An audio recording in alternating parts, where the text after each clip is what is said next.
Bonsoir mesdames et messieurs, merci d'être au rendez-vous. Vous regardez le point sur l'actualité. Vous êtes sur votre télévision panafricaine For You Media Africa. Vous nous suivez également en direct via notre radio FM, la 96.3, et bien sûr à travers les différentes plateformes dans les réseaux sociaux, YouTube, Facebook, et bien sûr notre application For You Media Africa. Eh bien, ce soir, on va parler d'un terme générique, le sentiment anti-français, une expression du président français Emmanuel Macron. L'actualité en Afrique est donc est alors l'exemple du moins le plus parlant du rejet de la France par certaines nations, et précisément les nations africaines, Burkina Faso, Mali, RCA, Guinée, Afrique du Sud, Niger, Sénégal. Nombreuses sont ces populations donc qui dénoncent de plus en plus la présence française en Afrique.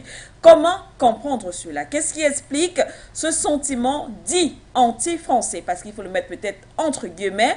Alors, contre Paris ou en Afrique, la France va-t-elle quitter l'Afrique alors que le président français Emmanuel Macron a annoncé il y a quelques jours la fin de l'opération Barkhane dans le Sahel? On rappelle que c'est aussi un point, justement, lorsque ces populations-là descendent dans les rues pour manifester. Elles demandent, entre autres, la fin de cette opération sur le territoire africain. De toutes les façons, avec nos invités, si vous le voulez bien, avec vous à la maison, chers téléspectateurs, on en parle ce soir dans le cadre de cette édition.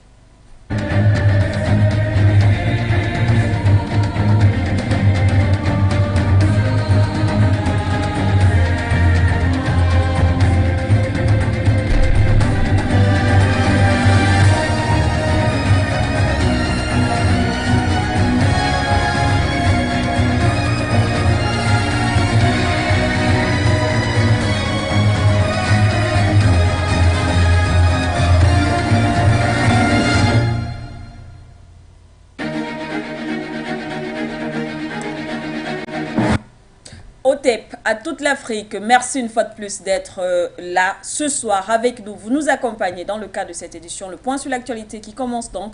Mes invités, Jonathan Batengene, consultant permanent dans le cadre de ce programme. Bonsoir et bienvenue. Bonsoir Madame Doumbé-Sifé Manuela, bonsoir à notre illustre copanéliste avec qui nous avons le plaisir de partager une nouvelle fois ce plateau. Oui. Bonsoir à tous les panafricanistes, tous les inconditionnels de ce programme, à tous les techniciens, la direction générale, le personnel, mais également les forces de sécurité et de défense, ciment de l'unité et de l'indivisibilité de notre cher et beau pays. Comme depuis plus de 2 mois, nous demandons la libération inconditionnelle et sans délai de notre sœur Edith Pulchéry-Ballet, qui est retenue en toute forfaiture par le régime criminel du dictateur despote sanguinaire d'Abidjan, M. Alassane Dramane Ouattara. Nous demandons sa libération parce que cette dame est innocente, c'est une héroïne de la Côte d'Ivoire, c'est une héroïne de l'Afrique. Grâce à elle, ils ont eu une augmentation salariale il y a de cela quelques mois en Côte d'Ivoire, et ce combat qu'elle avait mené pour la libération ou bien pour la médiation dans le cadre de la libération des mercenaires utilisant les passeports ivoiriens parce qu'il y a 30 légionnaires français, ce combat n'est que juste parce qu'il visait à sauver l'honneur de la Côte d'Ivoire. Nous disons donc, Pulchéry, courage, Pulchéry, tiens bon, toute l'Afrique est avec toi, nous sommes tous avec toi, nous sommes dans cette cellule où ils te font dormir tous les soirs de manière injuste. Ils t'ont coupé de toute fréquentation, mais nous savons que tu sauras trouver des plages de liberté à l'intérieur de toi. Courage, courage, toute l'Afrique te soutient, tu seras bientôt libre comme la Côte d'Ivoire. Merci à vous, Jonathan Batengene, Abdoul Ndam, avec nous également ce soir. Bonsoir. Bonsoir, Manuela Sikendoumbé. Bonsoir, mon brillantissime co-panéliste Jonathan Batengene. Un bonsoir particulier à tous nos milliers de téléspectateurs et téléinternautes qui, ô combien sont nombreux et qui sont scotchés à cette émission, ô combien prestigieuse. Également un bonsoir particulier au top management de For You Media, sans toutefois oublier, et bien entendu, nos illustres et valeureux techniciens qui se battent autant que faire se peut, afin que nous soyons davantage aussi audibles mais aussi visibles. Sur ce, une très bonne émission tout le monde. Merci à vous également, Abdoul Ndam. Voilà donc, chers téléspectateurs, le décor est planté. Cette phrase ne vous est pas, voilà, vous la connaissez très bien, du moins cette expression le sentiment anti-français. On se souvient, le président Emmanuel Macron l'avait prononcé. Si en Afrique, certains estiment qu'il n'y a pas de sentiment anti-français, d'autres l'assument. D'ailleurs, on va se baser également sur diverses manifestations qui se sont déroulées, et d'ailleurs d'autres qui continuent et qui appellent justement à la rupture des relations entre les pays africains et la France. De l'autre côté, il y a encore quelques jours seulement, le président français Emmanuel Macron a annoncé la fin de la mission Barkhane dans le Sahel. Voilà. Est-ce que ce sera effectif? Est-ce que c'est effectif? Est-ce que c'est un chantage, comme certains aiment à le dire? De toutes les façons, on va faire un petit détour. On va prendre quelques images, quelques extraits qui vont nous permettre de planter le décor dans le cadre de cette édition. La réalisation. La journée de l'Afrique a donné lieu à une manifestation contre la mainmise de la France sur ses anciennes colonies. À Pretoria, les pancartes portées par les partisans de l'Economic Freedom Fighters dénonçaient le rôle trouble que continue de jouer l'ancien colonisateur. C'est la journée de l'Afrique, on sait que l'Afrique a été colonisée. Il n'y a qu'un seul pays sur le continent qui n'a pas été colonisé, c'est l'Éthiopie. La France a toujours ses sales petits doigts profondément ancrés dans ses anciennes colonies françaises.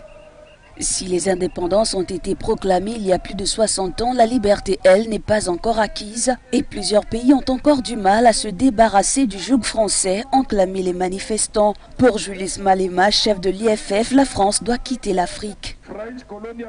Le colonialisme français sur le continent africain continue d'être la forme la plus brutale, cruelle et diabolique de colonialisme sur le continent africain. Nous, en tant que génération de combattants pour la liberté, nous rejetons et condamnons le fait que des décennies après la déclaration de la soi-disant indépendance des anciens territoires colonisés, les colonisateurs continuent à entretenir une relation coloniale et néocoloniale avec les pays africains qui sont censés être libres du contrôle colonial. Les revendications du parti de l'opposition sud-africaine ont été remises à l'ambassadeur de France qui, dans une brève déclaration, a affirmé, je cite, « Nous sommes les amis des nations africaines ». C'est la deuxième manifestation contre la présence française en Afrique en l'espace de quelques semaines. J'attends d'eux qu'ils clarifient et formalisent leurs demandes à l'égard de la France et de la communauté internationale. Souhaitent-ils notre présence? Ont-ils besoin de nous? Je veux des réponses claires et assumées sur ces questions. Je ne peux ni ne veux avoir des soldats français sur quelque sol du Sahel que ce soit, alors même que l'ambiguïté persiste à l'égard de mouvements anti-français. Je souhaite que nous puissions organiser une présence internationale plus forte et structurer au Sahel une nouvelle coalition autour de nous, en lien avec nos partenaires européens. Moi, c'est systématique ici à Bamako. Il y a chaque semaine un rassemblement, une manifestation où vous allez le voir, la France est désignée comme le coupable de tous les problèmes. Aujourd'hui, c'est une association de commerçants qui tient un meeting très politique. Ici, tout le monde soutient cet homme, le colonel putschiste Assimi Goïta, qui a pris le pouvoir il y a 1 an et demi à la tête de ce qu'ils appellent la transition. Cette transition, on veut tous qu'elle continue. Et la transition, avec ou sans la France? Il faut qu'elle dégage, oui ou non?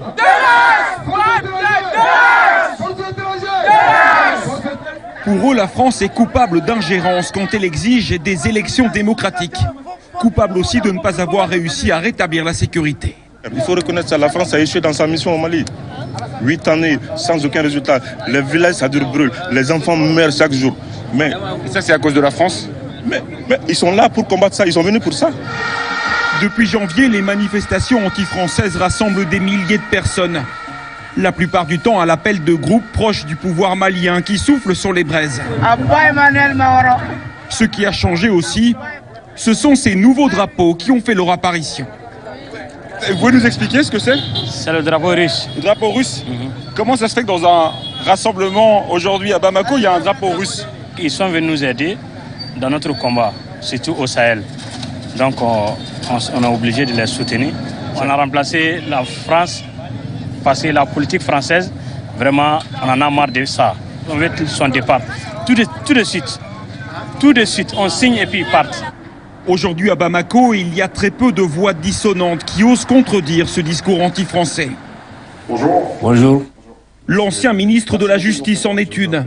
Il a perdu son poste lors du coup d'État et affirme aujourd'hui que la junte utilise la France comme bouc émissaire. Quand on monte un bouc émissaire, on oublie les problèmes qu'on a. Au lieu de s'attaquer au vrai problème, le problème de la sécurité, c'est pas à la France de faire la guerre aux terroristes. La France vient nous appuyer, nous aider. Ce que moi je crains, c'est que les autorités françaises soient excédées, disent bon, il y en a marre, excusez-moi, c'est ça, hein, et on s'en va. Et là, ce sera, ce sera la catastrophe. Pour moi, ce sera l'Afghanistan. Voilà, merci à la réalisation pour ces éléments bien sûr de nos confrères d'Africa News, entre autres. Et voilà, on rappelle que l'extrait du président français Emmanuel Macron date d'il y a 2 ans, lorsqu'on l'accablait justement, on accablait la France en ce qui concerne cette opération Barkhane, et il a clairement dit il faudrait que les États africains s'expriment clairement. Aujourd'hui, du moins il y a quelques jours, il a annoncé la fin de cette opération. De toutes les façons, on aura le temps d'en débattre. En Afrique du Sud, tel qu'on a vu les images, il y a quelques mois, on en a d'ailleurs parlé ici sur les plateaux de For You ou Media Africa, ces différentes manifestations. On rappelle que ce n'est pas seulement en Afrique du Sud, on a vu des manifestations du genre au Niger, au Sénégal, au Burkina, voilà, pour ne citer que ces pays-là, et bien sûr avec ce dernier reportage, ce qui nous permet donc de planter le décor et voilà, de donner les arguments pour aborder notre thématique. Eh bien, on va poursuivre avec vous, on va commencer le débat avec vous, Abdoul Ndam, puisqu'on parle justement de sentiment anti-français. Est-ce qu'il y a réellement un sentiment anti-français? Bien évidemment, c'est un fait. C'est un fait qui est... Même si d'autres estiment que ce n'est pas le cas. C'est un fait indéniable. Vous savez, au regard de ce que nous constatons sur le terrain, ce sentiment anti-français est davantage manifesté par le peuple du bas. Oui. Et c'est la raison pour laquelle vous verrez que du Sénégal au Mali, du Mali au Burkina Faso, du Burkina Faso au Niger, vous verrez que ce sentiment est davantage manifesté par les populations du bas, qui en réalité manifestent déjà à ce ras-le-bol du fait que la présence française, notamment la présence de l'armée française dans le territoire en réalité, n'apporte pas un résultat très positif. Oui. Et on regarde leur passif colonial, force de constater que le peuple africain, notamment de l'Afrique noire francophone, ont déjà quand même ce sentiment de frustration qui atteste que sur 60 ans, je veux dire, les 60 ans après l'indépendance, la France n'a pas lâché l'Est. La France essaie toujours de contrôler l'Afrique à partir de ces instruments où on a quand même dit que l'indépendance que l'Afrique noire francophone a obtenue est une indépendance contrôlée, contrôlée à partir de deux éléments, notamment à travers la langue et la monnaie. Notamment la langue française et la monnaie qui est le franc CFA, qui sont les deux leviers qui permettent à la France de contrôler quand même l'émergence et le développement effectif de l'Afrique. Force de constater que le peuple qui est davantage nourri de cette culture politique avérée à travers bien évidemment le rôle des médias panafricains comme le For You Media. Oui. C'est en cela que la population africaine est quand même motivée à prendre conscience des vrais enjeux et décide clairement que ils en ont marre. Il faudrait qu'ils puissent prendre leurs responsabilités en main. Voilà pourquoi vous voyez donc des manifestations qui en réalité les leaders, notamment les chefs d'État, ne peuvent plus contrôler et empêcher cela. Oui. C'est la raison pour laquelle vous constatez que de la Guinée-Conakry, aujourd'hui, cette différentes manifestations, on ne peut plus arrêter la population. On ne peut plus arrêter la population. Par le passé, c'était contrôlable, mais aujourd'hui, on constate que la population est davantage éduquée, la population est davantage cultivée, et cette action anti-française est davantage motivée par les populations du bas. Et c'est à travers donc le travail médiatique, ces populations sont davantage attachées et écoutent les programmes de télévision panafricaines comme For You Media qui proposent des programmes qui amènent à les conseiller, à les conscientiser. Oui. Et c'est la raison pour laquelle de l'Afrique de l'Ouest, vous constatez que ce sentiment anti-français a davantage poussé. Voilà pourquoi le peuple descend davantage dans la rue. En Afrique de l'Ouest. Pourquoi cette particularité justement en Afrique? C'est justement parce qu'il faut quand même lire l'anthropologie et la sociologie du peuple de ce côté-là. Oui. Parce qu'en réalité, ces peuples-là sont davantage les peuples, du point de vue anthropologique, sont des peuples libres. Et en réalité, ils n'aiment pas être enfermés, embrigadés. À partir du moment où ils constatent que leur liberté est quand même étouffée ou est hypothéquée, ils prennent leurs responsabilités. Par le passé, Cet appel n'était pas perceptible parce qu'il y avait certains instruments qui n'étaient pas à leur portée pour pouvoir porter à mieux leur voix.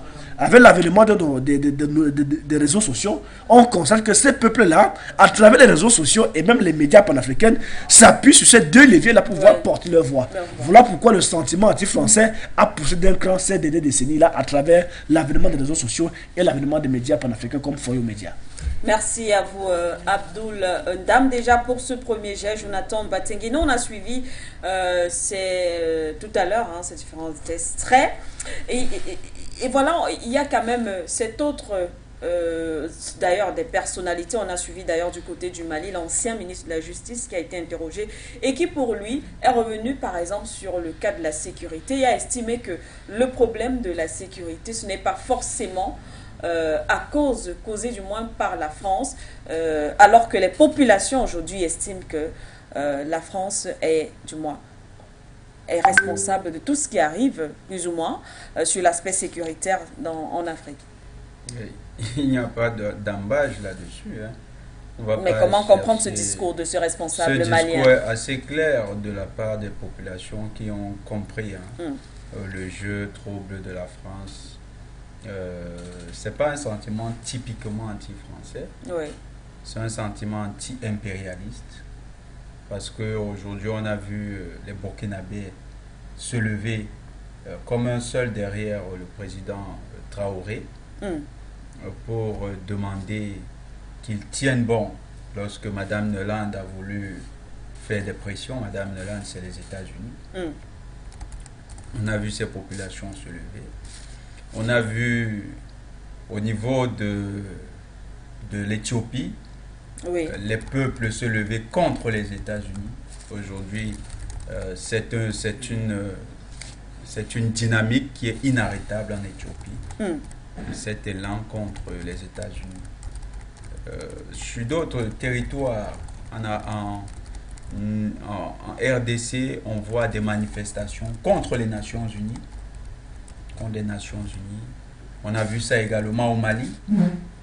Si on se focalise, si on reste sous le prisme de la lecture des stratèges du Quai d'Orsay, on personnalise ou bien on spécifie ce problème à la France. C'est une dynamique totale de libération qui ne touche pas que la France, qui touche l'ensemble des pays impérialistes qui essayent de se maintenir par des mécanismes louches dans le cadre de la domination mondiale.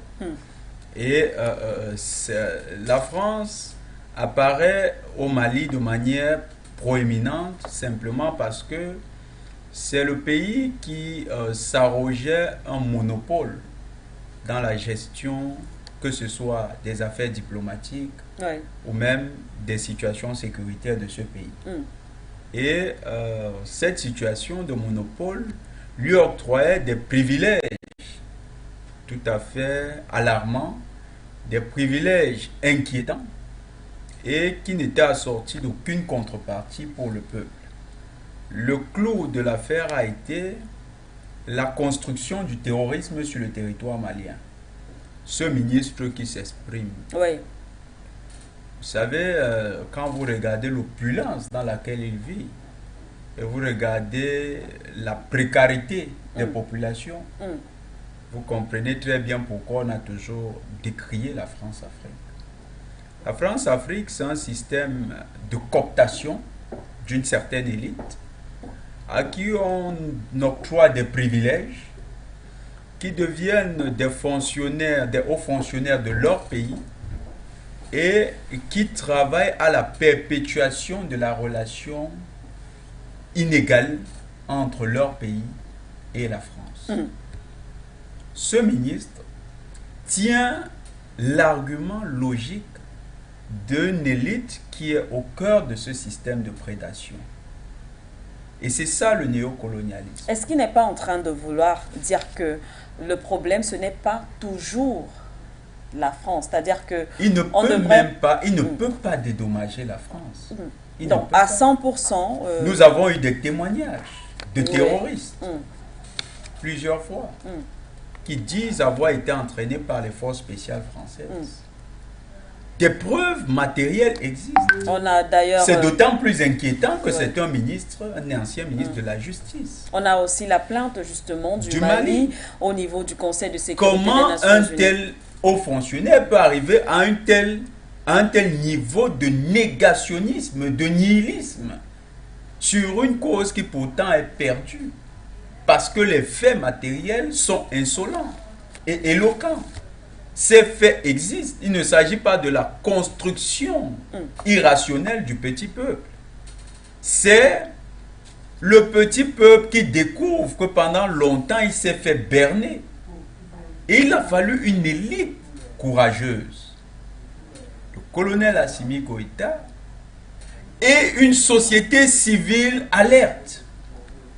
Les mouvements comme Yere Wolo, nous saluons en passant notre sœur, la grande combattante Amina Fofana, la lionne du Mali, notre frère le général Issa Diawara, Ben le Cerveau, tous les combattants de la liberté qui se sont levés et qui ont dénoncé cette situation injuste.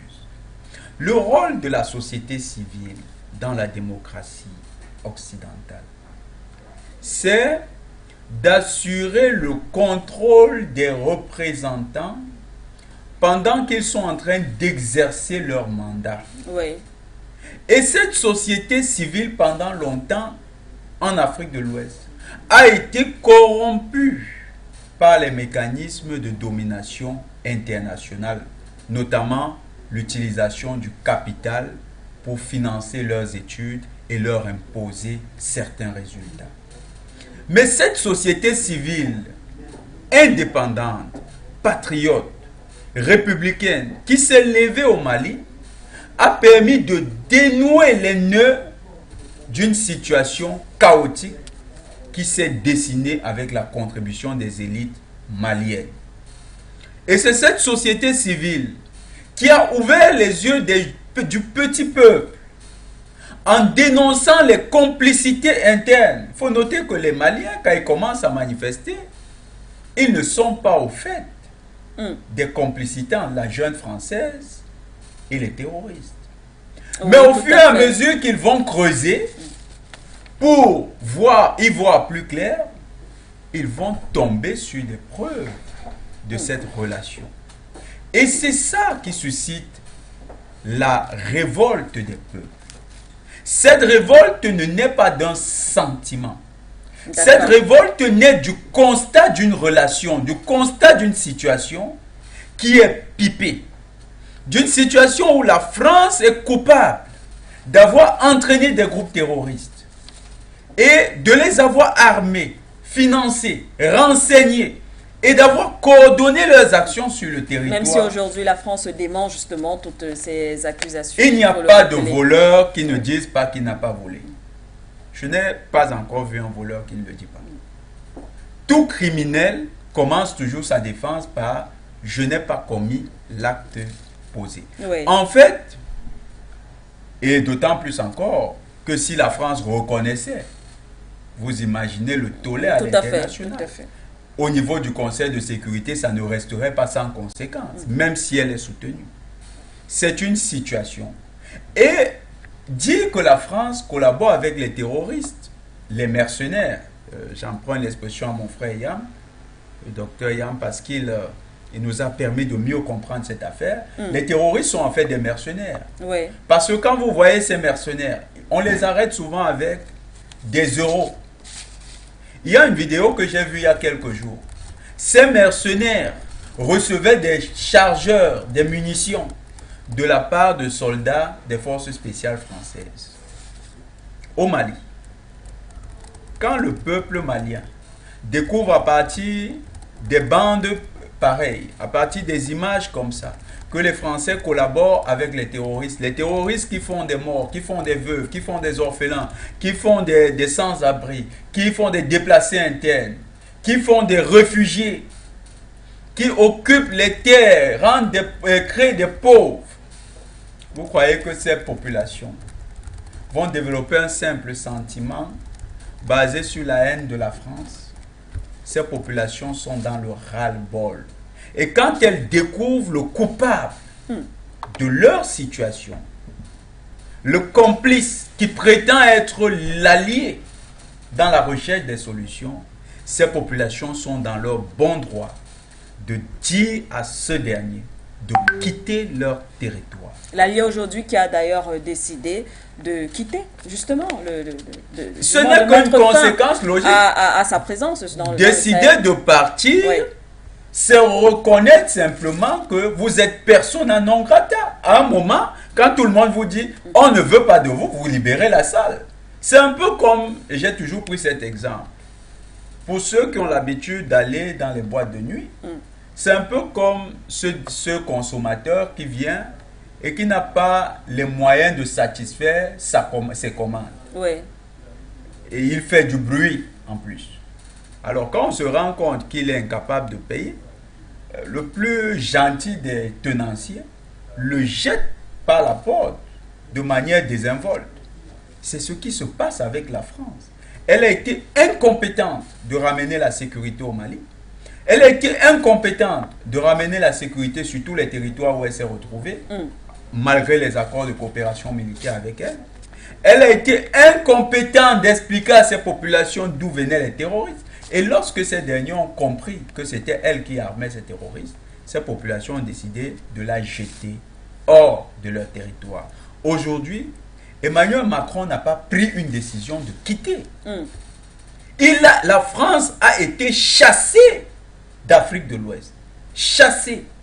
Un peu comme les États-Unis ont été chassés d'Afghanistan. La France a été chassée d'Afrique de l'Ouest. La France n'a pas quitté l'Afrique de l'Ouest. Elle a été chassée par la vindicte et par la revendication populaire. Merci à vous, Jonathan Batenguene. Tout à l'heure, chers téléspectateurs, vous pourrez nous rejoindre si la technique nous le permet. Les numéros de téléphone seront certainement affichés dans un instant. Au bas de votre petit écran, vous pourrez simplement les composer et participer à cette émission. La France a été incompétente selon les déclarations de Jonathan Batenguene Abdounda, ce qui m'amène quand même à m'interroger au regard justement, surtout si on reste sur l'aspect sécuritaire de cet échec. Est-ce qu'on doit dire que la France a été incompétente ou alors la France a décidé d'être incompétente dans le Sahel? C'est là où je salue votre intelligence. Votre brillantissime question nous amène à comprendre que vous êtes si brillante que ça. Parce qu'en réalité, dire que la France est incompétente, ça sera peut-être fait une insulte à l'endroit de ce pays-là qui se targue de dire qu'elle a une puissance. Une grande puissance militaire. Si elle a une puissance sur le plan militaire, en réalité, ça veut dire que du point de vue de la lutte contre le terrorisme dans le Sahel, elle peut donc avoir des coudées franches pour faire face à cette menace-là. Ce que nous avons peut-être malheureusement constaté, c'est ce qu'on peut qualifier techniquement de la sous-traitance du terrorisme. Parce que j'ai l'habitude de le dire qu'il existe plusieurs types de terrorisme au rang desquels le terrorisme islamiste, mais également le terrorisme suscité, où on parlerait donc de la sous-traitance, où certaines puissances étrangères passent par le bras du terrorisme pour obtenir un certain nombre de choses de certains pays qui en réalité regorgent des ressources naturelles énormes, au rang desquels le Mali, le Burkina Faso et bien d'autres pays africains qui disposent de ressources naturelles énormes. Dans le cas d'espèce, on ne peut pas le dire que la France est incapable de lutter efficacement contre le terrorisme, puisqu'en réalité, du point de vue technologique et technique, et la France est quand même dotée de ces artifices-là pour faire face. Mais ce qu'on a quand même déploré, c'est que on a constaté, un problème de manque de volonté. Deux, on s'est rendu compte que les informations étaient partagées entre l'armée républicaine des pays qui luttent contre le terrorisme et bien entendu ces acteurs-là, ces acteurs terroristes qui en réalité mettent à mal le bien-être de la population en ôtant leur vie et en saccageant bien entendu les institutions républicaines. Vu dans cet angle-là, on constate tout simplement que la France, au-delà d'être incapable, était malheureusement ne voulait pas véritablement lutter efficacement contre le terrorisme. Pourquoi? Parce que le terrorisme est utilisé comme un instrument pour faire pression sur les États dont les intérêts sont quand même connus de tous, notamment piller les ressources. Il vous revient que certaines images où ces puissances-là, notamment la France, qui au lieu de lutter efficacement contre le terrorisme, pour aller leur retrouver dans leur dernier retranchement. On a constaté à travers certaines captures d'écran que les militaires français étaient en train de piller les ressources. À défaut de piller ces ressources naturelles, étaient en train de transporter ces ressources naturelles dans leurs véhicules. Cela atteste véritablement que la présence de ces armées-là, ou encore de cette base militaire, que ce soit à Serval, Barkhane ou Takuba, en réalité, il y avait une mission certes officielle, mais aussi une mission officieuse. Mais l'accent était beaucoup plus mis sur la dimension officieuse qu'officielle. Voilà pourquoi la présence de l'armée française n'a pas accouché ou encore n'a pas produit de fruits. Parce que si effectivement la France voulait vraiment en découdre avec le terrorisme, ils ont des éléments technologiques, en l'occurrence les drones, pour pouvoir détecter où se trouvent ces derniers-là et aller vers eux pour aller les neutraliser. Cela n'a pas été fait. Mais plus grave que ça, on a quand même constaté que lorsque l'armée républicaine parvenait à travers leur alchimie détecter la position de ces derniers, ils étaient stoppés net par ces forces étrangères là pour qu'ils n'atteignent pas, puissent pas atteindre ces terroristes-là. Ces éléments nous amènent quand même à dire que, quoi que l'on dise, si le terrorisme a perdu dans le Sahel, dans l'Afrique de l'Ouest en particulier, ce n'est pas parce que l'armée française était incompétente, mais c'est beaucoup parce que le terrorisme était davantage entretenu pour obtenir un certain nombre de choses afin de maintenir le continent africain en général et l'Afrique de l'Ouest en particulier sur le coup du sous-développement, de la misère ambiante, afin de retourner notamment le peuple à l'endroit des leaders, à l'endroit des chefs d'État qui dirigent ces pays-là. Je crois qu'aujourd'hui, il est clair de tous, si le président français annonce dans le retrait de Barkhane, c'est un aveu d'échec. On se pose la question, 8 ans après, 9 ans après, 10 ans après, quel est le bilan? Parce que, du point de vue séquentiel au sens de Charles Tonis, il est important de dire que les politiques publiques sont perceptibles au regard de 5 séquences. La dernière séquence, notamment le bilan, en l'occurrence l'évaluation. Quelle est l'évaluation qu'on peut donc faire de 10 ans ou de 9 ans de la présence militaire française dans le Sahel? Le bilan est-il élogieux ou pas? On constate malheureusement que le terrorisme n'a pas connu une fin. Mieux encore, le terrorisme s'est réinventé et se renaissait de ses cendres. Cela atteste qu'en réalité, la France est une puissance que nous respectons tous, mais il faudrait qu'elle soit davantage honnête et sincère. C'est parce qu'elle n'est pas davantage honnête, on soupçonne qu'elle n'est pas honnête et sincère. Voilà pourquoi le peuple, qui en a marre, décide carrément de prendre leurs responsabilités pour demander le départ. Et puisqu'aujourd'hui, l'Afrique de l'Ouest est plus que jamais déterminée à en découdre avec cette pratique qui ne donne pas, bien entendu, le point positif tant du point de vue du développement, parce qu'en réalité, aucun État africain ne souhaite rester dans la misère ambiante. Bien sûr. Il est inconcevable que les pays africains qui sont dotés autant de ressources naturelles sont capables de capitaliser ces ressources naturelles pour pouvoir propulser le développement. Malheureusement, on constate que l'Afrique est resté dans la misère ambiante, mais on peut quand même reprocher certains leaders, certains responsables, certains chefs d'État africains, mais quoi que l'on dise, ces chefs d'État sont davantage imposés, sont davantage instrumentalisés, ils font face au chantage, mais quoi que l'on dise, certaines puissances tirent leurs ressources naturelles, tirent même certains éléments qui leur mettent dans la position de puissance mondiale, parce qu'ils tirent les ressources de l'Afrique, et que si on coupe le pont de l'Afrique, je vous assure, ils seront de pseudo-puissance. Voilà pourquoi vous constatez que ça a perdu. Même quand le président Macron dit l'opération Barkhane va quitter, il dit aussi que en espérant peut-être que... Il dit aussi que, non, bien sûr, il dit encore que certes, l'opération Barkhane va quitter, mais la France ne va pas laisser l'Afrique. C'est là quand même nous pose de vraies questions. Si vous partez, mais partez totalement. Si vous voulez rester, il faudrait que nous restons sur des nouvelles bases. Voilà pourquoi je me dis, l'opération Barkhane, sur la roulette de la France, a été un échec voulu qu'un échec naturel. Pourquoi? Parce que la France est dotée de tous les éléments qu'il faut. Et il y a des partenaires, en l'occurrence les États-Unis, qui sont dotés aussi des instruments de dernière génération pour détecter où se trouvent les terroristes pour aller traquer dans leur retranchement. Merci une fois de plus à vous, Jonathan.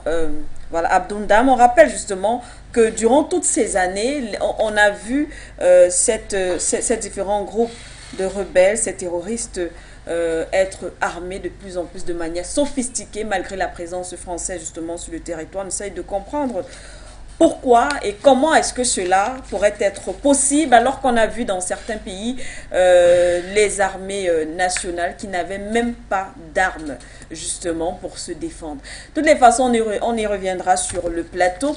On va d'abord aller au standard. On a déjà quelques appelants calés. Je commence par qui, la régie, s'il vous plaît? Ok, on va prendre un premier téléspectateur. Bonsoir et bienvenue. Bonsoir madame. Bonsoir, merci. Bonsoir notre cher Batengueni. Et notre invité là. J'aimerais intervenir sur l'émission. Allez-y. Je suis au Bénin actuellement. Je m'appelle Mohamed Awali. D'accord. Le départ de la force Barkhane en Afrique, c'est pas encore clair. C'est comme tuer un serpent sans couper sa tête. Aujourd'hui, l'Afrique doit être dirigée par tous les panafricanistes.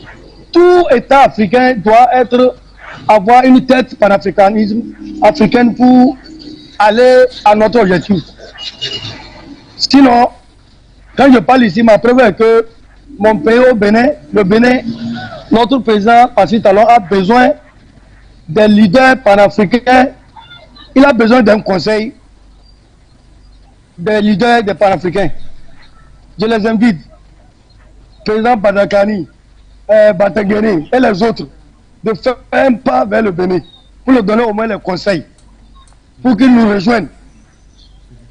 Actuellement, je suis au nord du Bénin, ça ne va pas. Précisément à Parakou, ça ne va pas du tout. Madame la journaliste, vraiment, je suis très content d'avoir sur For You Africa TV. Qu'Allah vous bénisse. Merci beaucoup. Je m'arrête là d'abord. Merci beaucoup. Merci, c'est nous qui vous remercions.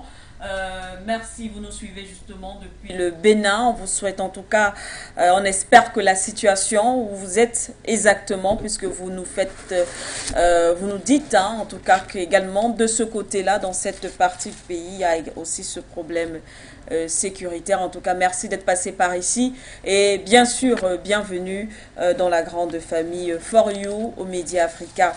On reste au standard. Jean est avec nous, Jean s'apporte nous depuis les États-Unis. Bienvenue monsieur, on vous écoute.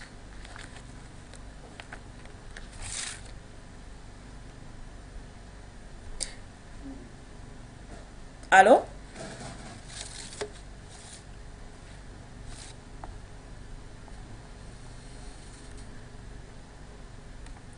Est-ce que monsieur Jean est là?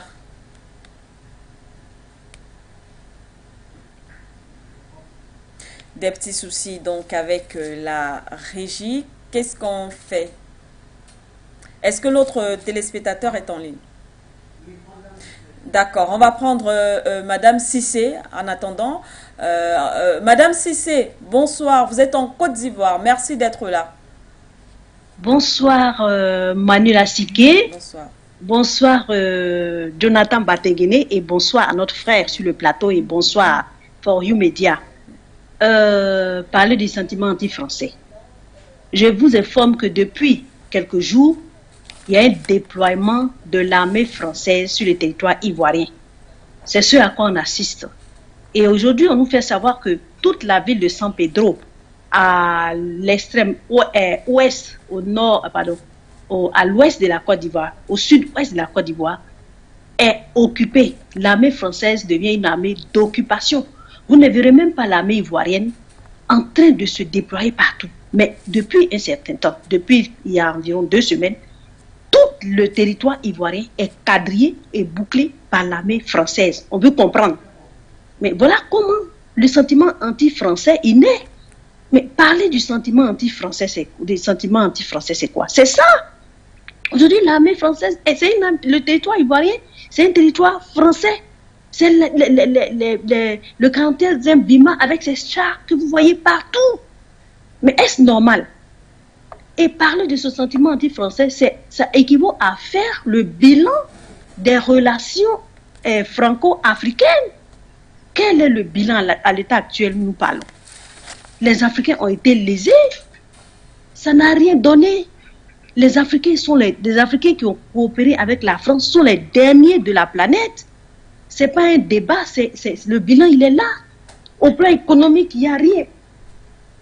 Sur le plan économique, il n'y a rien. Il faut que les gens, ils acceptent cela.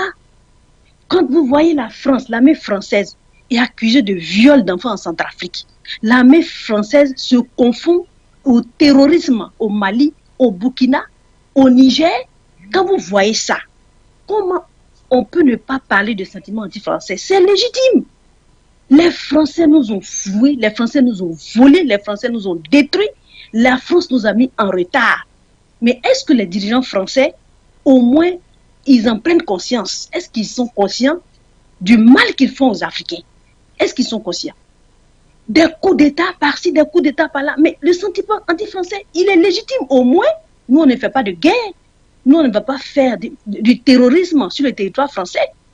Quand vous permettez de mettre un président non élu dans un État, un président non élu, quand Sarkozy dit on a dégagé le président Laurent Gbagbo, on a installé Dramane Ouattara, qui n'a pas été élu, qui est étranger. Quel sentiment vous voulez qui anime les Africains, qui anime les Ivoiriens? Mais il est légitime. C'est ce que les Africains dénoncent. Donc le bilan de le sentiment anti-français, il découle même de l'attitude même négative des dirigeants français. C'est le résultat aussi du mal que la France a fait sur le territoire africain, le mal qu'elle a fait à ses dirigeants, le mal qu'elle fait à notre économie en détruisant, en pillant nos matières premières. Donc moi je pense que ce n'est plus un débat. La France, on l'a découvert, elle est découverte, elle est mise à nu. Il faut qu'elle dégage. Ceux qui disent que non, on veut comment on appelle, des relations win-win avec la France, nous ne sommes plus à ce stade-là. Non, nous n'en sommes plus à ce stade. Nous demandons le départ de la France. Pour le moment, on va se tourner vers d'autres partenaires. Et quand ça ne va pas marcher, on va revenir à la France. Pour l'instant, il faut tourner la page de la France parce que ça n'a rien donné. Le résultat, il est là. Merci, Manuela. Merci beaucoup, Madame Cissé. Merci d'être passée par ici. Et surtout, avec cette information, je pense que nos invités vont dire un mot là-dessus, sur ce déploiement que vous avez observé. D'ailleurs, on a également reçu d'autres messages dans ce sens-là de l'armée française sur le territoire ivoirien. On va rester au standard avec vous, Zerfel, depuis l'Allemagne. Bonsoir. Ok, bonsoir la diva, bonsoir à vos invités, bonsoir, commandeur. Et Jonathan et puis mon frère qui est à côté de vous. Et je salue tous les techniciens. J'ai un petit mot à lancer avant que je passe à l'action. Oui. D'abord, je salue Madame Cissé qui vient de parler tout à l'heure. Mais parce que hier, j'ai loupé dans ces jours des émissions de For You parce que à cause de votre temps et à cause de vos directs partout, il n'y a pas de replay sur l'écran, partout c'est direct. Quand tu vas ici, or que c'est l'émission du matin, quand tu vas ici, c'est l'émission de l'autre jour. Donc, tout est direct, ça sert partout. Moi, ça m'embrouille. Peut-être les autres, ils maîtrisent, mais moi, je ne maîtrise pas. Quand je viens du travail et que je veux écouter, ou je veux intervenir. Hier, j'ai fait l'émission. Au moment où j'ai retrouvé l'émission de Bachi, c'était vers la fin. Parce que je voyais les directs partout et ce n'était pas ce que j'attendais. Donc, je prie à vos techniciens de quand l'émission est finie, il y a quand même un replay, comme ça on connaît ce qui est déjà passé. Merci. Maintenant, je viens ce qui se passe sur le commandant aujourd'hui avec ces Français. Parce que c'est nous qui traînons les pas. Hein. On ne traîne pas avec ces Français, c'est pourquoi ils ont le temps. Ils peuvent avoir le temps dans certains pays. Et d'abord, j'ai félicité l'appelant du Bénin. Au moins, lui, il a eu le courage de parler, de dénoncer ce qui se passe dans son pays. Beaucoup de pays noirs passent. Ils n'ont jamais parlé de ce qui se passe au nord de leur pays. Ça, c'est l'hypocrisie. Comment vous voulez que vous avancez avec des présidents qui ne s'occupent pas de vous et puis vous taisez sur ces gens-là? C'est pas possible. Maintenant, l'Africain n'a qu'à se réveiller. Voici un média qui est là gratuitement. Mais on voit un point d'appelant. Vous êtes aujourd'hui assis pour faire quoi? Qu'est-ce que vous attendez de ces blancs-là? Qu'est-ce qu'ils vont vous donner? La misère. C'est ça que vous attendez? C'est ça qui achève le développement, vous attendez de vos présidents? Mais dénoncez-les, comme certains pays le font. Aujourd'hui, le Bénin est là, il dit rien, on tue des gens au nord là-bas. Et qui attend ça? Personne, si c'est le monsieur qui vient d'appeler. Ça, c'est une parenthèse. Mais je dis que les Français qui sont en Afrique aujourd'hui, Madame Cissé, elle a été la première, j'ai voulu parler de ça, mais elle a déjà parlé de ça. Moi, je vois sur le net, le San Pedro, la ville au sud, est envahi par des Français. On est dans un quartier français, ou quelque part, ou dans une ville française. Ça veut dire quoi ça? C'est tout ça, ça dépend de nous les Africains. Parce que quelqu'un qui vient sur ton territoire sans l'autorisation, mais dis donc, on ne peut pas venir. Là, une armée africaine ne peut pas aller en France comme ça, et puis se promener dans les villes. Il faut qu'on ait un peu de respect. Même Alassane, même si tu n'as pas la Côte d'Ivoire, là, nous, on aime notre pays. Ce n'est pas la peine d'envoyer les Blancs. Et puis vous, les Blancs, là, les Français, sur vous, là. Mais vous pensez que le gars, là, Oufoué est mort, hein? Oufoué, il est mort. Donc, ne dites pas que le monsieur qui est en train de faire la merde chez vous, là, chez nous, là, il va rester comme un caillou, comme un morceau de je ne sais pas quoi. Et je vais partir. Donc, faites attention. Parce que la politique de vos politiciens, là, de merde qu'ils font en Afrique, là, ça va cesser un jour et vous allez retourner sans bagage chez vous. Ça, c'est la même des choses. En 2004, vous avez vu, vous avez retourné chez vous, vous avez dormi dans les conteneurs en France, dans votre propre pays. Et vous êtes revenu encore. Et c'est la même politique de merde que vous assistez aujourd'hui. Mais quand les choses vont tourner autrement, mais vous serez les premiers à prendre les avions. Parce que vos 20 bases que vous mettez dans les pays africains, là, un jour, vous avez oublié ça. Moi, je vous dis, aujourd'hui, l'Africain est réveillé. Donc, vous, qui êtes chez les Français, les militaires français qui viennent en Côte d'Ivoire pour faire la merde, là, méfiez-vous. Parce que l'Afrique, ce n'est pas un quartier de la France. Et puis, nous, les Africains, on doit prendre nos responsabilités vis-à-vis de ces Français. Parce que quand on est là, on est en train d'attaquer un pays A, le pays B est là, il regarde. Quand ça va pourrir, aujourd'hui, on a vu chez le Mali. Quel pays africain qui est parti soutenir le Mali? Quel pays? Regardez vous-même. Sans exception, hein. C'est toute l'Afrique. Vous êtes là, vous regardez le Mali en train de se battre, le Burkina en train de se battre, et comment dirais-je, la Guinée et la Centrafrique, tout ça là. Mais vous êtes là. Pourquoi vous arrêtez? Merci et bon week-end, Madame la Diva Emmanuela. Je vous salue. Et puis j'ai oublié, je salue ma soeur Linda qui est malade jusqu'à présent. Je pense que je lui souhaite une bonne guérison et puis un bon retour sur For You. Merci. C'est nous qui vous remercions, Zerfel. Merci beaucoup d'être passé par ici. Nous avons pris en compte vos remarques. On va essayer de travailler à améliorer justement pour que vous ayez cette bonne réception de For You Media Africa. De toutes les façons, les techniciens sont à pied d'œuvre pour que vous receviez une meilleure qualité, une meilleure diffusion également de nos différents programmes. On reste au standard avec Jean qui revient en espérant que cette fois-ci sera la bonne. Bonsoir, monsieur Sapognou, bienvenue. Bonsoir, madame Siké Doumbé. Vous m'entendez? Très bien, très bien. Merci beaucoup pour vos efforts et votre courage. Le temps que vous perdez, ou bien le temps que vous dépensez là-bas n'est pas un temps perdu. Ça va dans la droite ligne de la lutte.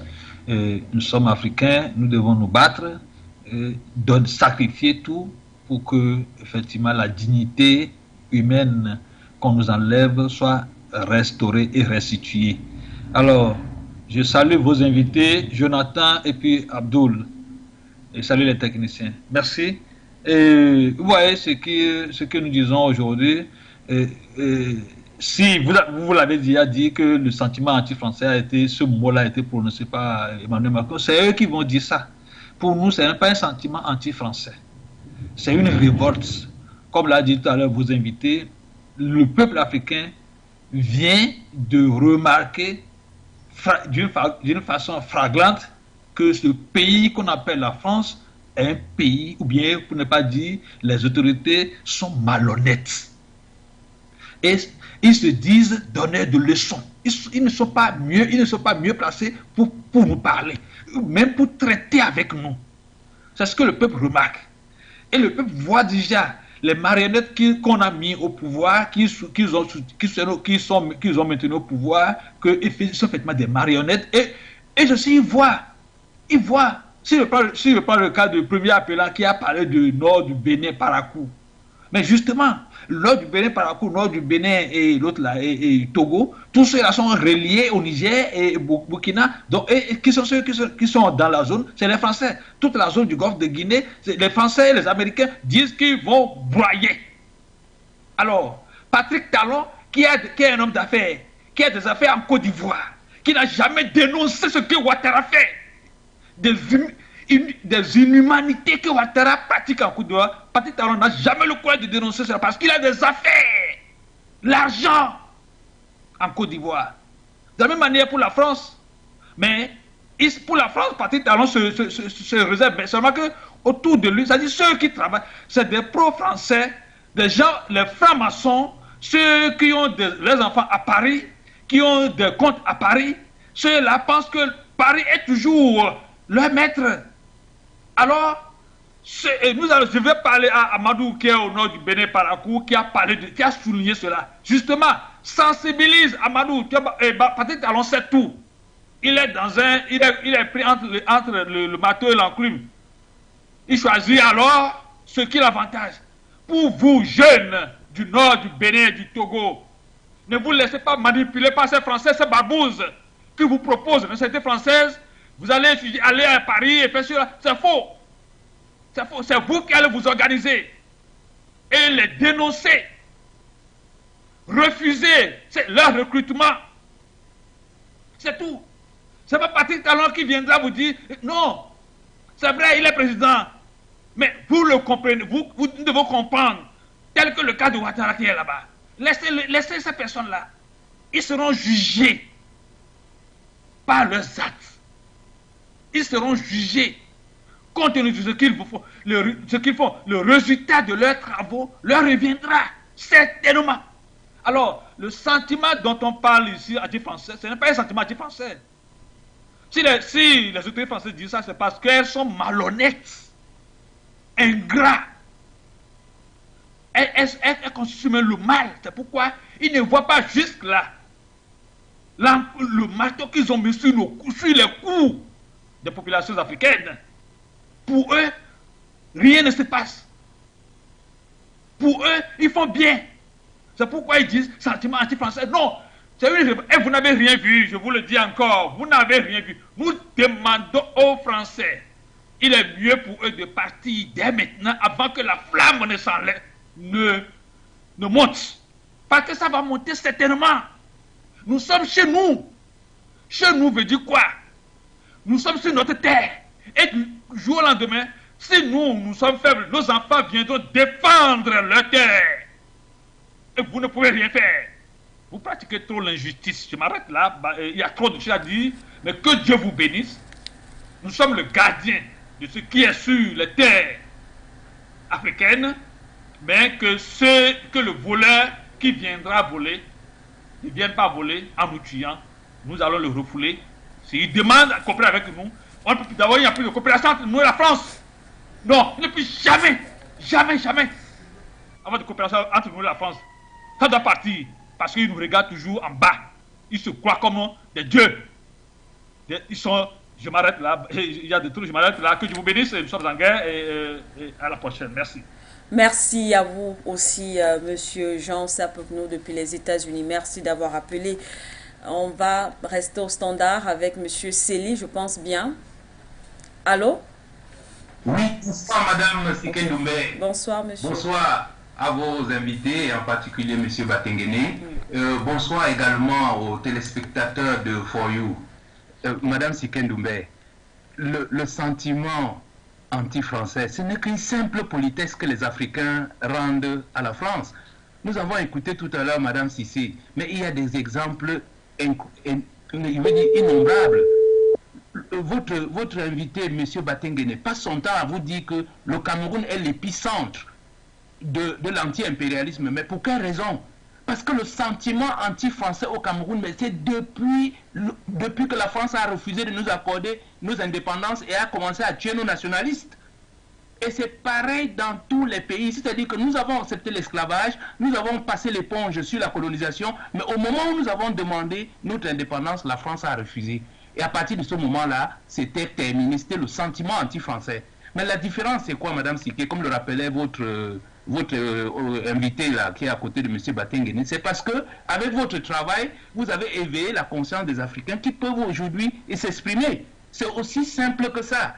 Mais Madame Siké Ndoumbe, ce que je voudrais ajouter, c'est un détail que les gens ne mentionnent pas souvent pour montrer que ce n'est pas qu'un sentiment anti-français, c'est que les Africains sont conscients que la France ne veut pas négocier. Elle est accrochée à nous comme un parasite qui ne peut pas s'élever. Donc c'est pour ça qu'on brandit les drapeaux russes.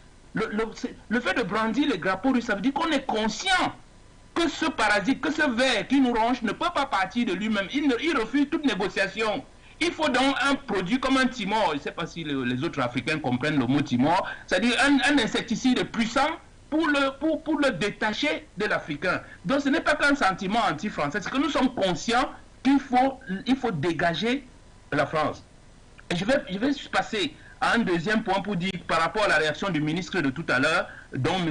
Batengene décrivait l'opulence et tout, mais c'est très simple. Si ce ministre veut nous dire que nous sommes assez grands pour ne pas appeler la France à notre secours quand il y a des problèmes, mais tant mieux, nous sommes d'accord avec lui. Mais si c'est pour dédouaner le ministre, comme le disait votre invité, il fait complètement fausse route. Et cela dit, je prends l'exemple sur vous, Madame Siké, que notre ami Zéphel appelait l'Amazone, l'impératrice de l'impérialisme médiatique. Mais vous aussi, vous aurez pu rester là et dire la France, la France, la France. Mais non, depuis plus de 10 ans, vous avez pris votre bâton de pèlerin, vous avez dit, nous allons informer sur toutes les plateformes que possible. J'ai même vu sur Afrique, ou c'est Afrique Réversible, je ne sais plus quoi, j'ai vu votre intervention là-bas. Vous avez dit, je vais informer mon peuple afin qu'il se mette debout. Donc vous n'êtes pas resté là à dire la France, la France, la France. Et j'invite tous les Africains à faire pareil. Je vais terminer avec un résultat positif de votre action, Madame Siké. Hier, nous avons débattu du fait que le RCA avait débouté la France du décanat ou je ne sais plus quoi. En fait, c'est une manipulation de l'information. La réalité, c'est que le communiqué que Mme Sylvie Baipotemon a envoyé à son homologue, Mme Colonna, dans cette lettre-là, le RCA demande à la France les modalités de l'évacuation des dernières forces françaises qu'il y a en Centrafrique. Mais comme ces médias mensonges sont très forts en manipulation, ils sont allés se focaliser sur le décanat. Reprenez encore ce communiqué-là qui est maintenant officiel. On demande, il y a non seulement la suppression du décanat, mais le RCA demande à la France de lui donner un calendrier d'évacuation pacifique de l'armée française pour éviter les boucheries telles qu'on a vues au Vietnam ou bien dernièrement en Afghanistan et tout cela. Donc voilà l'information importante. Ça veut dire que, je vous dis, la machine que vous avez mise en route, elle marche. Voilà ce que je souhaitais ajouter. Merci de m'avoir écouté. Merci à vous, Monsieur Célie. Et justement, demain, dans le cadre de l'international, votre programme de 16h, temps universel, 17h, voilà, à Yaoundé, du moins en Afrique centrale. On reviendra sur cette actualité concernant la République centrafricaine, entre désinformation, effectivement, cette information en ce qui concerne l'ambassadeur de France là-bas du côté de la RCA. Et d'ailleurs, cette autre information, ce refus de visa de transit au Premier ministre centrafricain par, bien sûr, la France. Tout moins, on va essayer de revenir là-dessus. On va prendre, je pense, un dernier téléspectateur au standard avant de revenir sur le plateau. Allô, bonsoir. Oui, bonsoir, madame. Vous m'entendez? Très bien, bienvenue. Oui, merci beaucoup. Franchement, mes félicitations parce que je vous suis tous les jours.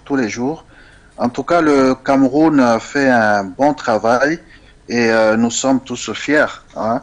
Désormais, il n'y a pas de Camerounais, il n'y a pas de Congolais, il n'y a pas de Maliens, il n'y a pas de Sénégalais, parce que toutes ces choses-là, toutes ces décisions ont été prises à la conférence de Berlin en Allemagne.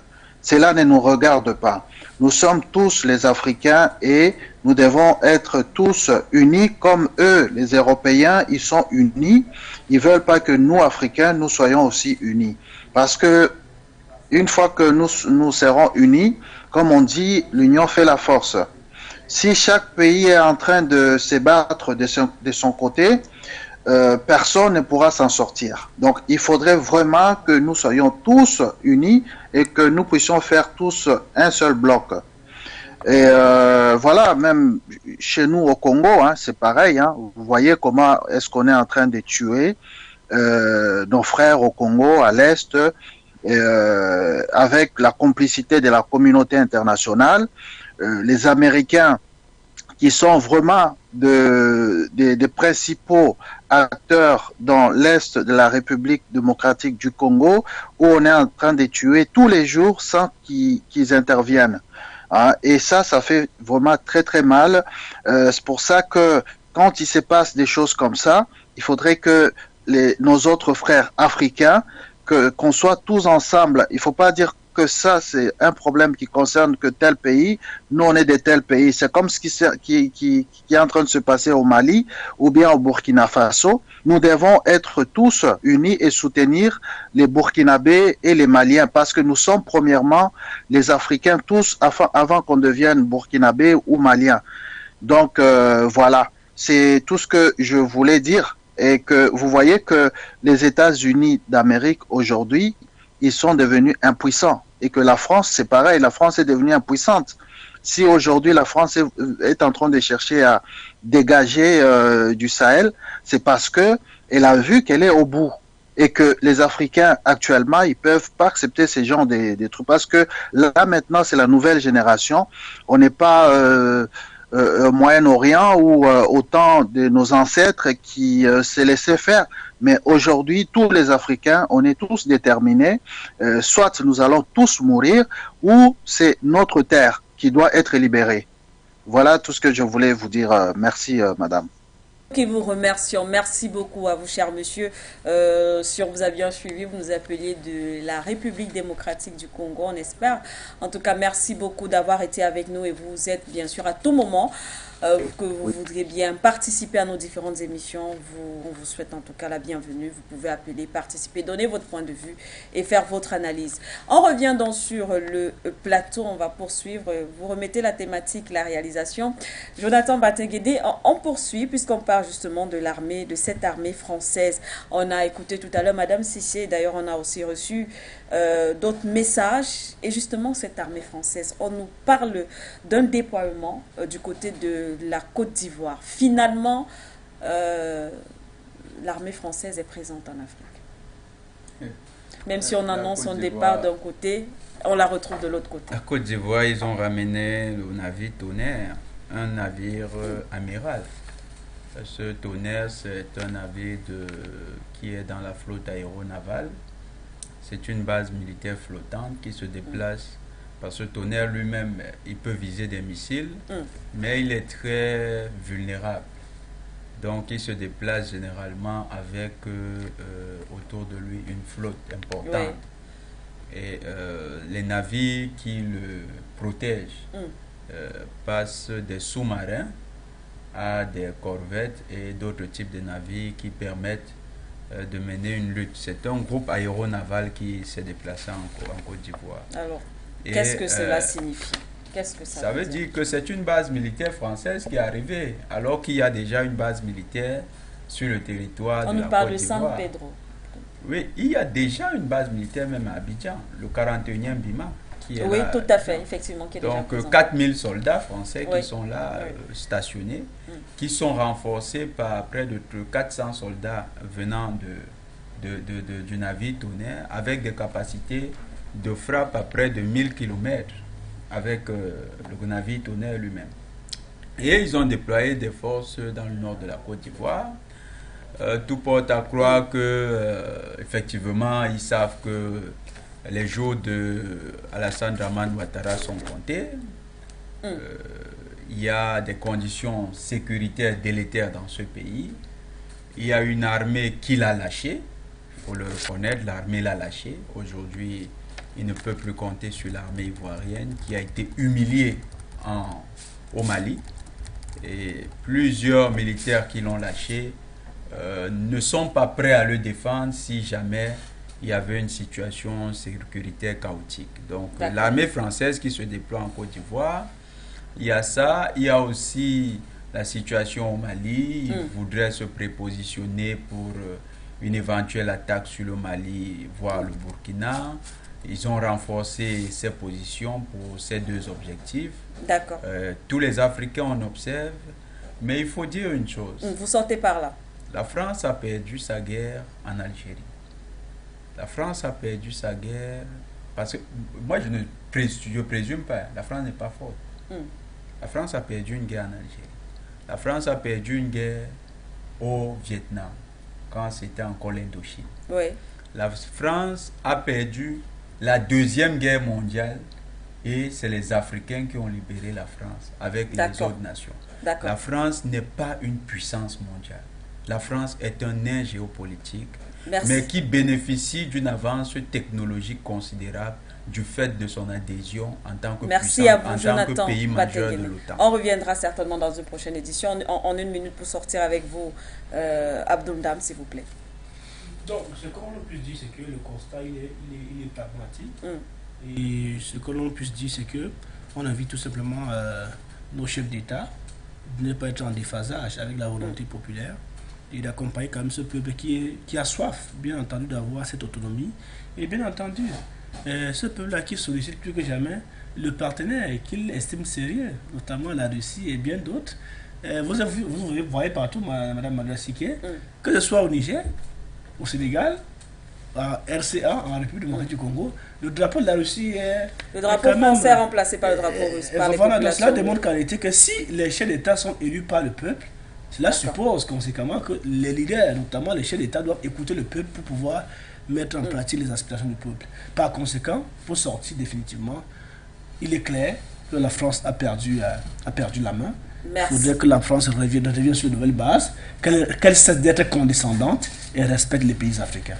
Merci à vous, Abdoul Ndam. Merci d'avoir été avec nous. Vous êtes politologue. Merci d'avoir partagé ce plateau et bien sûr notre consultant permanent, sociopolitologue également, Jonathan Batengene. Merci aussi à tous nos téléspectateurs de nous avoir suivis. Dans quelques minutes, ce sera votre journal, le grand journal. Il sera exactement 19h en temps universel, soit 20h en Afrique centrale.